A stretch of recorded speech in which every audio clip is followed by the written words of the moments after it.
tarde, irmãos. Então,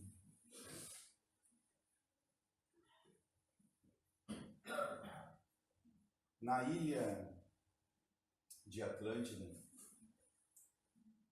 existiu um astrônomo em que observava as estrelas fixas, e lá não apenas contemplava a saudosa casa da onde ele partira. Pelos seus conhecimentos da matéria, da inteligência, ele conseguia ler os futuros, conseguia prever a colheita, e assim, passado por milhões de séculos, este mesmo espírito se encontrará na personalidade agora no Antigo Egito, na 19ª dinastia, na regência do faraó Merneptah. Continua os seus trabalhos como Amenófis, o astrônomo da casa de Osíris. E lá, continua os seus trabalhos na moralidade, na busca do seu próprio ser, na inteligência a serviço da busca de quem o é. E naquele peremptório de outrora, conhecido nas páginas do Antigo Testamento como o Êxodo, ele contemplará o grande movimento hebreu para a saída do Egito. Grandes personalidades passaram por aquela dinastia, e em específico naqueles momentos onde Moisés se levantava contra o faraó. Ele tentava apaziguar os corações dos mais afoitos, como um dos personagens que fizeram com que o êxito tivesse êxito. Na marcha da sua moralidade em busca, verbalizada em ação, ele acalmava um coração específico de uma personalidade chamada Pineias. Um coração endurecido, altamente inteligente, que viria a posteriori a ser Jerônimo Mendonça, o gigante deitado. Grande vulto do movimento espírita até 1982.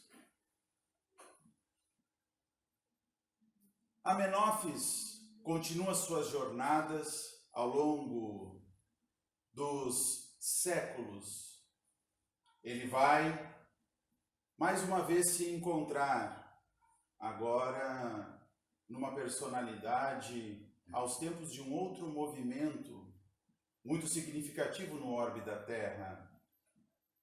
Ele vem agora no ano zero dos nossos tempos, e assim ele contempla, junto ao César, uma figura ímpar e que será quase que impossível revê-la de novo sobre esta terra.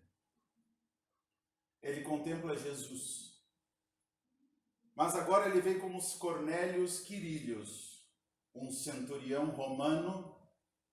Encontra-se nos Atos dos Apóstolos, este centurião romano, que vem da Itália para uma terra longínqua e pouco desprovida de graciosos políticos, de um povo arredio, de um povo duro para com os estrangeiros, mas era dominado pelo povo romano. Cornélio Quirínio, sendo um centurião, ele tinha a égide do mando, ao controle de César e pelo seu primeiro-ministro na Judéia, Pilatos. Ele controlava duas fontes de organização policial ao seu tempo. Uma era a espionagem política e a outra, os cárceres dos cidadãos políticos que ameaçavam o Império Romano na Judéia.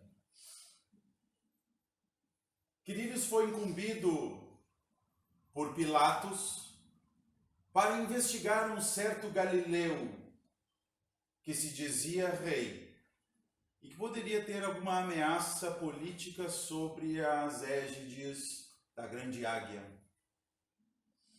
Então, ele incumbiu vários espiões para contemplar o que se dizia a este que se professava rei.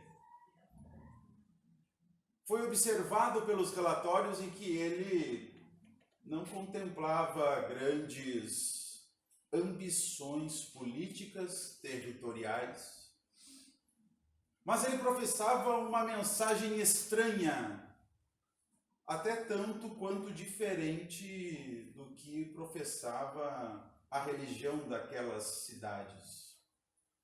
Apesar de utilizar dos mesmos textos que aqueles que falavam, aqueles que tinham a religião oficial, o judeu. O judaísmo. Ele professava uma língua estranha usando os mesmos textos sagrados. Os textos diziam para perdoar e ele fazia o que o texto dizia. Muito diferente dos conhecidos como saduceus, fariseus, nos templos. Cornélio Quirínio vai atrás. E ao ir atrás deste homem, ouvindo falar sobre as bem-aventuranças,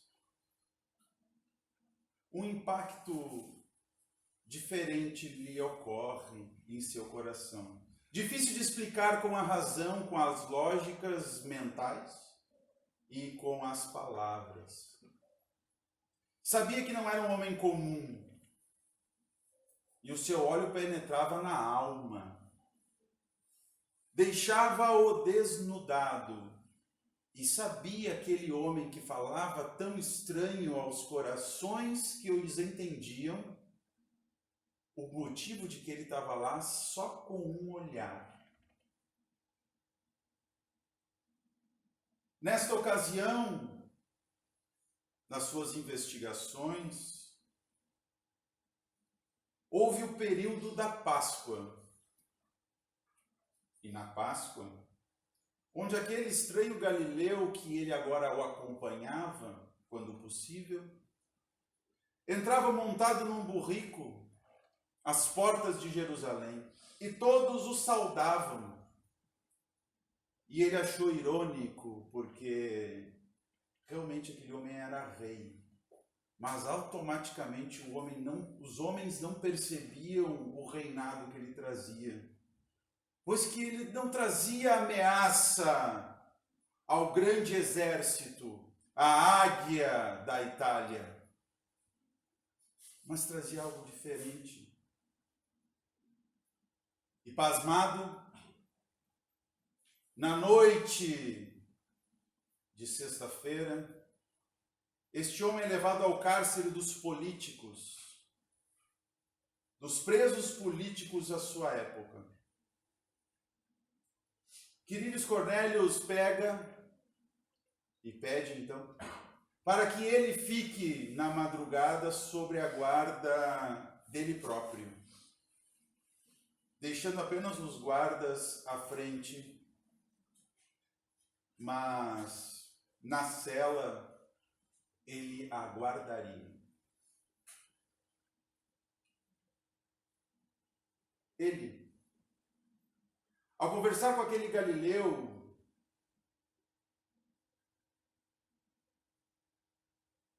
propõe-lhe uma troca e diz: mestre, eu sou apenas um dos mais cidadãos romanos que Roma tem, numa província ingrata e de pouco brilho para Roma. Deixarei a cela aberta e a condenação que me sofrer com relação às leis romanas é o mínimo que eu posso fazer para que você continue no seu messianato. O galileu olha para ele, sem titubear nem um instante, e diz: meu irmão,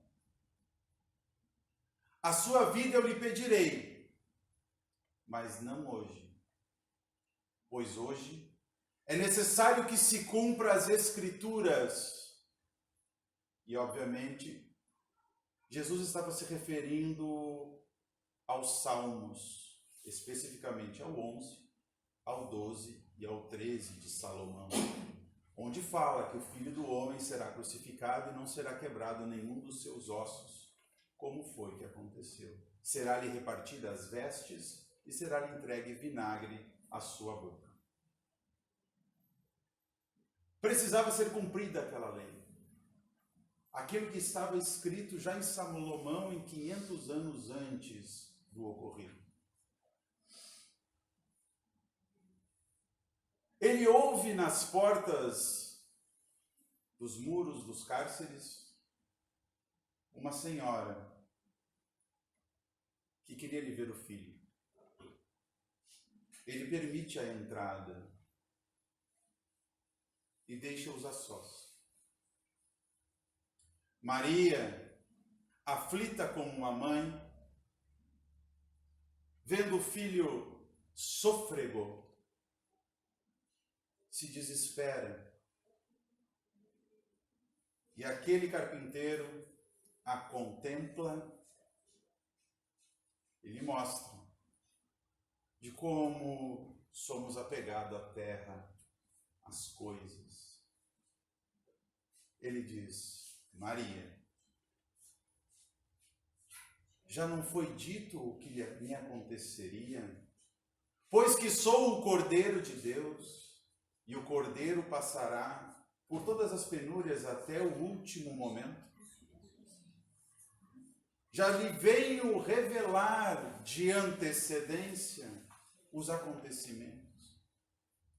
Por que choras, mulher?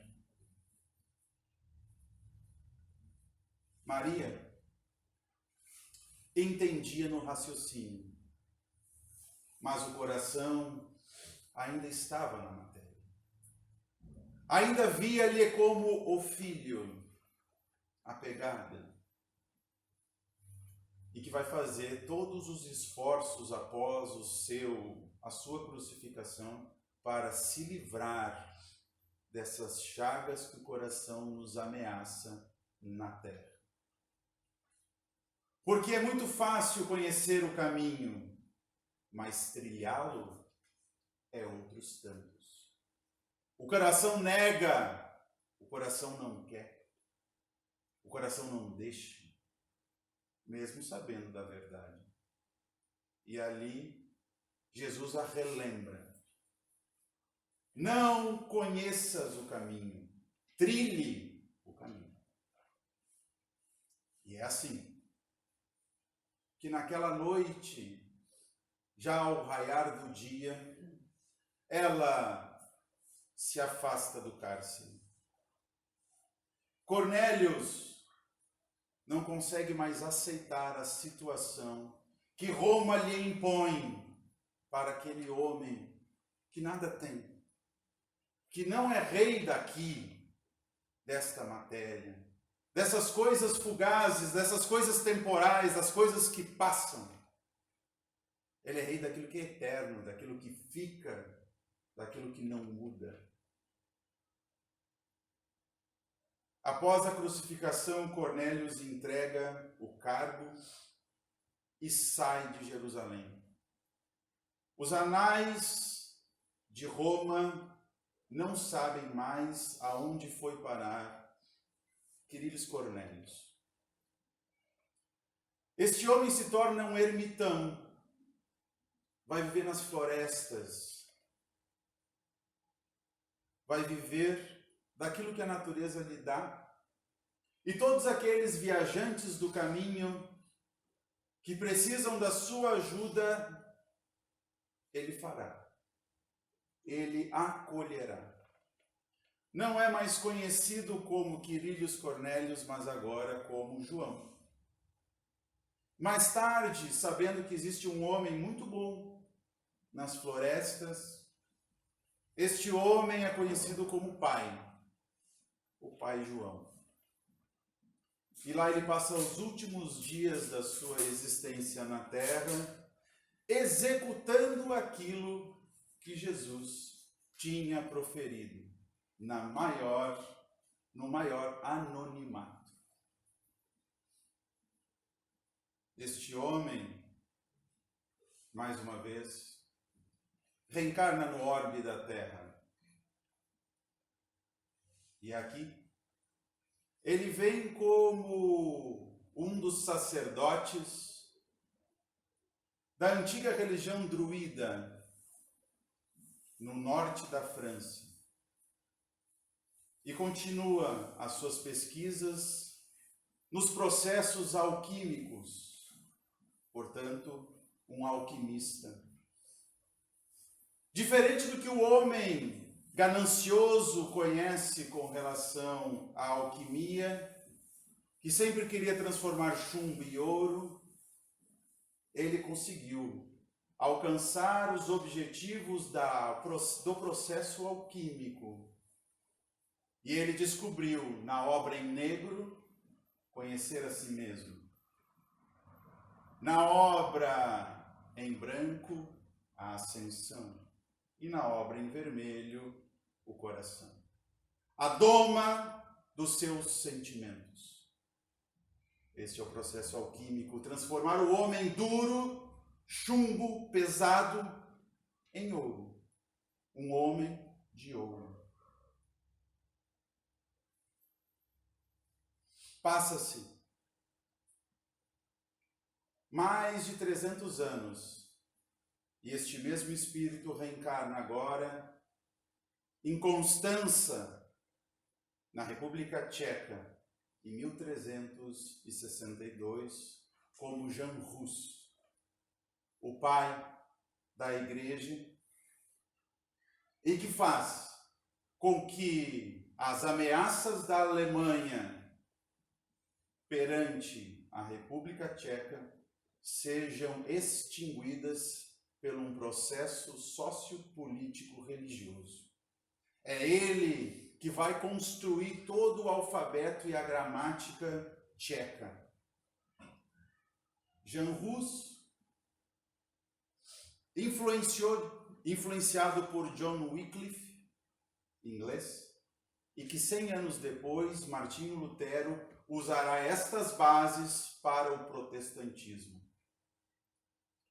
Jan Hus fez com Jerônimo de Pádua uma dupla de irmãos, buscando a liberdade para que pela primeira vez possa ter tido uma Bíblia na língua tcheca. Mas infelizmente isso foi queimado pelo rei tcheco, influência dos alemães e da Igreja Católica. Isso só poderia ser provido 100 anos depois, com Gutenberg, com a Bíblia luterana. Este homem, por todos os seus movimentos políticos e aparentemente de enfraquecer a igreja na hegemonia materialista do poder, ele é condenado à fogueira. Ele e Jerônimo de Pádua são condenados. Um em Constança e outro em Roma.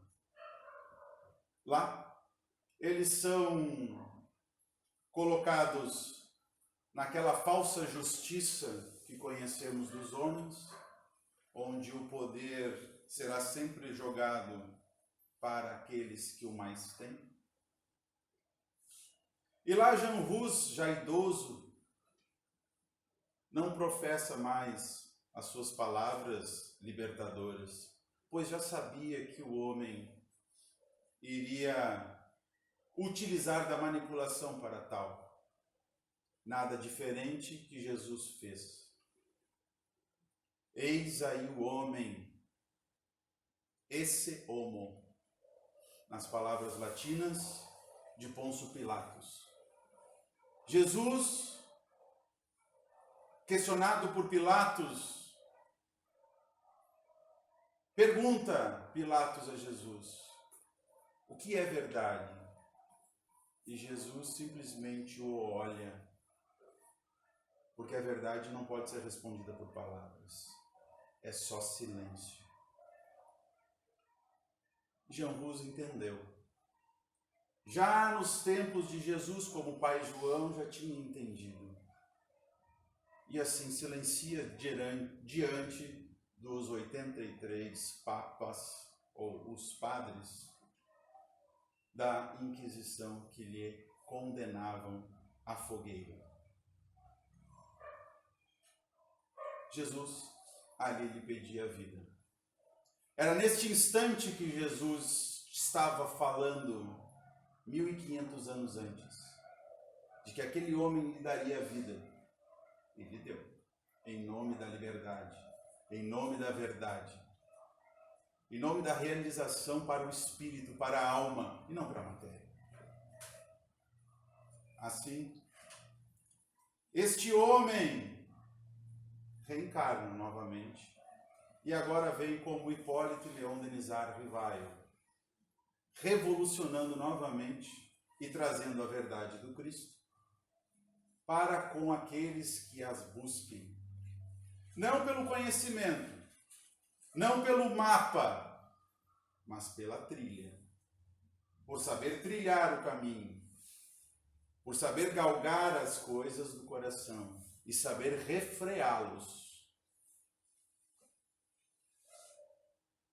Assim, este homem que vem à busca da verdade e vem num período onde o método científico é um método que realiza a busca pela verdade, encontra homens hipócritas, inclusive na sociedade parisiense, científica, que fazem com que este homem, ao entregar o livro dos Espíritos para o seu presidente, é expulso do maior centro científico que o mundo teve no início da sua era da razão e da ciência. E ali começa a ruir o próprio estado científico que os homens professam. Porque ele pediu para todos aqueles das cátedras que lhe julgassem o livro pelo método científico que estes mesmos professavam. E estes preconceituosos dogmáticos o negaram o direito de usar o método científico que tanto aqueles professavam. E assim ele é expulso e descobre rápido de que tanto a religião quanto a ciência são feitos dos hipócritas, daqueles que não colocam o seu lugar, a sua verdade no coração, porque utilizam do dogmatismo, do radicalismo, e professam tanto uma razão que não tem, porque nem mesmo a razão de pegar o livro e lê-lo foram feitos. Mas foi feito por um outro lugar. Foi feito no Alto de Milão, num dos papas de Milão, o primeiro, o pontífice de Milão, a queima dos livros do Livro dos Espíritos. E ele coloca, Kardec, na Revista Espírita, a sua indignação pela liberdade que tanto a França professava. Percebendo que ali, já que os homens científicos não lhe davam a atenção, aquele movimento propagandístico que apareceu com relação à queima dos livros deu um boom na Europa para a leitura do Livro dos Espíritos. Mas assim mesmo, a porta é estreita, a porta não é larga. São raríssimos os que entendem de verdade o Livro dos Espíritos, porque ao entendê-lo percebem que só posso realizar os conceitos que ali estão na prática, no meu dia a dia, na minha intimidade. E encontraria o ruir do espiritismo na Europa.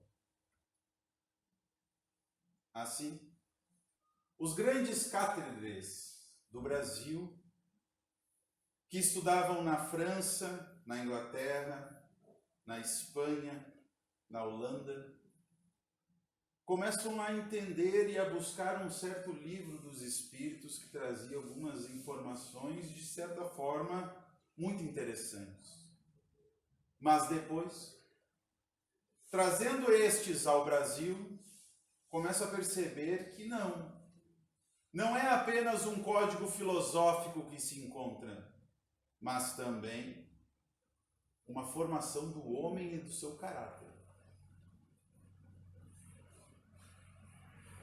Surge, então, no Rio de Janeiro, a Federação Espírita Brasileira, e com a sua sede sendo instaurada em 1951, pela primeira vez, como uma instituição válida, com sua sede própria. Mas já tinham passado lá algumas das personalidades mais célebres, espíritos que conviveram com Jesus, Zeus Vantuil, Bezerra de Menezes, Eurípides Barçanufo, muitos desses aí que estavam com Cristo. Uns eram centuriões romanos, outros eram apenas doutores da lei, como é o caso de Bezerra de Menezes, como Nicodemos. Estes voltam, não para professar o Espiritismo, mas para professar a oportunidade dos Espíritos de mudar o que está no seu coração, a sua forma de pensar sobre o mundo. E se for pelo Livro dos Espíritos, que seja, mas eles professam a verdade. É em volta desta fé que encontramos numa trajetória de um único espírito, com Allan Kardec, como conhecemos, o movimento daquele homem individual ao longo dos milênios, entre terras imemoráveis, numa terra onde ele existiu pela história da humanidade antes do dilúvio. E ele já se questionava sobre a verdade, sobre a fé. E ele passou por nós. Como muitos dos nossos espíritos passam por nós, e muitas vezes não nos damos conta da grandiosidade que eles são. Espíritos que galgam ao seu caminho silenciosamente, pois que toda evolução é silenciosa e individual. Ela não busca aplausos, porque, como diz o Livro dos Espíritos, como diz o Evangelho segundo o Espiritismo, não haverá ninguém que lhe aplaude nos êxitos e também não haverá ninguém que lhe reproche nos erros, pois é individual. E são nesses espíritos que a gente conhece no passado que vão trazer para nós a verdade, a fé. E nada mais célebre do que este homem, que conhecemos pelo codificador da doutrina espírita, termos o exemplo de como ele fez a sua trajetória, a sua jornada de conhecimento de si.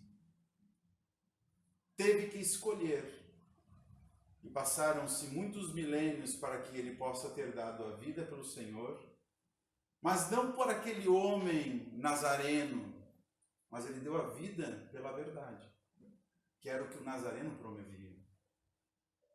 Era o nazareno que provia a verdade. Era pela verdade, não por um homem, por um Estado.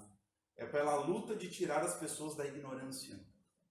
A ignorância de si mesmo, a ignorância do seu coração tão endurecido, e fazer assim um mundo onde nós possamos estar ungidos no Senhor. Agradeço a paciência e uma boa tarde a todos.